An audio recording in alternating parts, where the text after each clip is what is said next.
Bueno, el enunciado del siguiente problema es determinar el valor efectivo de la tensión de salida de un transformador monofásico a plena carga con un factor de potencia de 0,85. Esto quiere decir que este transformador le vamos a conectar a la salida una carga en la cual va a tener un factor de potencia de 0,85 de carácter inductivo.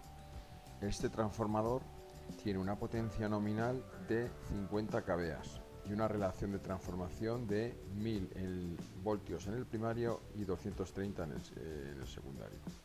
En el ensayo en cortocircuito se ha obtenido los siguientes resultados: 90 vatios en el batímetro al aplicar una tensión de la fuente regulable de 10 voltios y en la corriente en el primario 12,5 amperios. Bien, fijaros que en este ejercicio, cuando nosotros aplicamos la fórmula de potencia aparente nominal igual a la intensidad nominal por la tensión nominal, si despejamos la intensidad nominal del primario, tenemos una intensidad de 50 amperios. Fijaros que en el ensayo en cortocircuito lo que se suele hacer es ir regulando la tensión hasta que consigamos aquí los valores de intensidad nominales. En este caso, como podéis apreciar, en el ensayo en cortocircuito la intensidad corresponde a 12,5 amperios, lo cual no coincide con la intensidad nominal. Bueno, ¿esto a qué es debido? Pues como dice aquí en el ejercicio, se ha hecho a corriente reducida. Esto se hace con el fin de que la fuente de tensión regulable y los aparatos sean más sencillos. Por otro lado, los valores de impedancia y el factor de potencia de cortocircuito permanecen fijos para cualquier corriente de ensayo por lo que se haga. Bien. Lo que sí que está claro que la tensión de cortocircuito van a ser proporcionales, porque tanto la tensión, según va aumentando, va a ir aumentando la intensidad. Entonces, bueno, en principio, como podéis comprobar, si la tensión que aplicas aquí es 10 amperios y aquí 12, tenemos una impedancia de 0,8 ohmios. Que esto será lo mismo que si hubiéramos hecho el ensayo con valor de intensidad nominal, que lógicamente hubiéramos llegado a una tensión bastante superior. Teniendo ya el valor de Z de la impedancia, bueno, el circuito equivalente de un transformador es el que tenemos aquí. Estas serían las impedancias en cortocircuito, la intensidad nominal, y aquí estaría la carga, que como hemos dicho tiene un factor de potencia concretamente de 0,85. Bien, entonces, como hemos comentado, independientemente de los valores de cortocircuito sean ensayados a valores nominales o a otros diferentes, tanto la impedancia de cortocircuito como el factor de potencia en cortocircuito van a ser siempre los mismos. Por lo tanto, si aplicamos los valores del ensayo de cortocircuito, que son 90 vatios, a una tensión de 10 voltios y una intensidad de 12,5, obtendríamos el factor de potencia. El factor de potencia para el cortocircuito. Aplicándolos al triángulo de impedancias, entonces tendríamos que la resistencia de cortocircuito es el valor de la impedancia por el coseno de phi, obteniendo la resistencia de cortocircuito, que sería de 0,58. Si tuviéramos que calcular la reactancia, pues sería de forma similar, Z o impedancia de cortocircuito por el seno de phi. En este caso, a nosotros lo que nos interesa es calcular la resistencia para poder calcular la potencia de cortocircuito. La potencia de cortocircuito, que son serían las pérdidas en el cobre a potencia nominal, ojo, porque si no habría que aplicar el índice de carga, pero si esa potencia a valores nominales, como sabemos que la intensidad nominal son 50 amperios, pues esa resistencia de cortocircuito, que son 0,58, multiplicado por la intensidad nominal al cuadrado, tendríamos el valor de la potencia o las pérdidas de cortocircuito. Bien, conociendo la potencia de la potencia de cortocircuito, o lo que sería lo mismo que las pérdidas en el cobre, que son 1450 vatios, ya podríamos también calcular la tensión de cortocircuito, que sería igual aplicando la ley de Ohm, a la impedancia de cortocircuito por la intensidad nominal.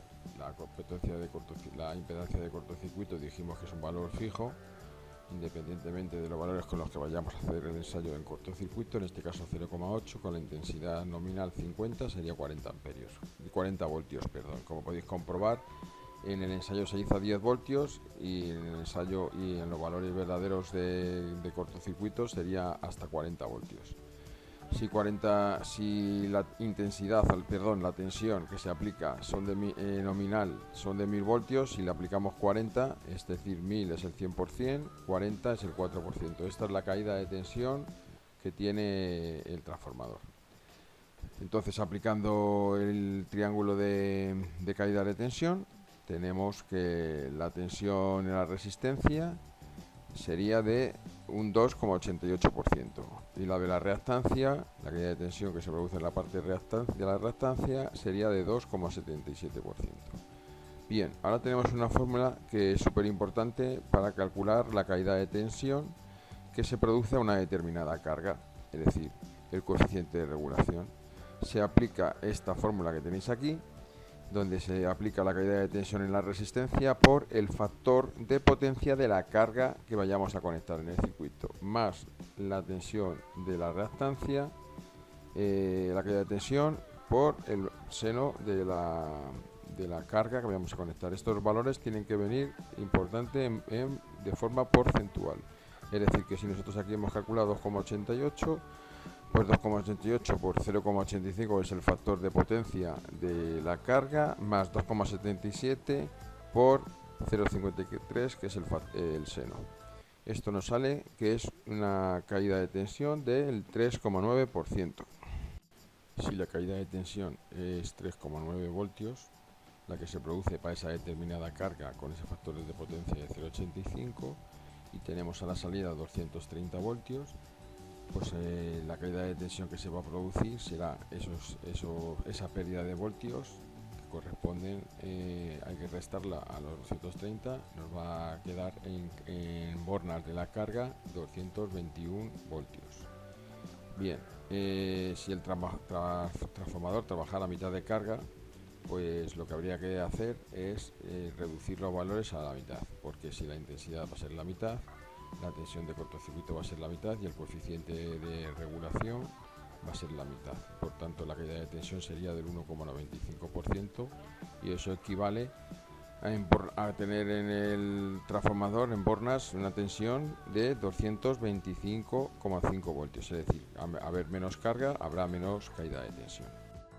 Bien, si este mismo transformador, en vez de conectarle una carga de capacidad, una carga inductiva, le conectáramos una carga de carácter capacitivo, en este caso con un factor de potencia capacitivo de 0,1, el comportamiento o la caída de tensión del transformador será diferente. En vez de producirse una caída de tensión, se va a producir un aumento de la tensión. Lo vamos a ver cómo se resuelve. Pues el coseno de phi es igual a 0,1. Si hacemos la inversa del coseno, tenemos que el ángulo es negativo 84,3, es decir, que el triángulo de caída de tensión será invertido y la parte de la reactancia será de valor negativo. ¿Qué quiere decir eso? Que el valor que nos va a dar es un valor negativo. Entonces, al final, este valor, lo que se hace menos por menos, es más. Por lo tanto, lo que se está produciendo es un aumento de la caída de tensión. Este es el fenómeno muy interesante que se produce cuando en un transformador tenemos una carga capacitiva. Tenemos que tener en cuenta, siempre se va a producir un aumento de la tensión.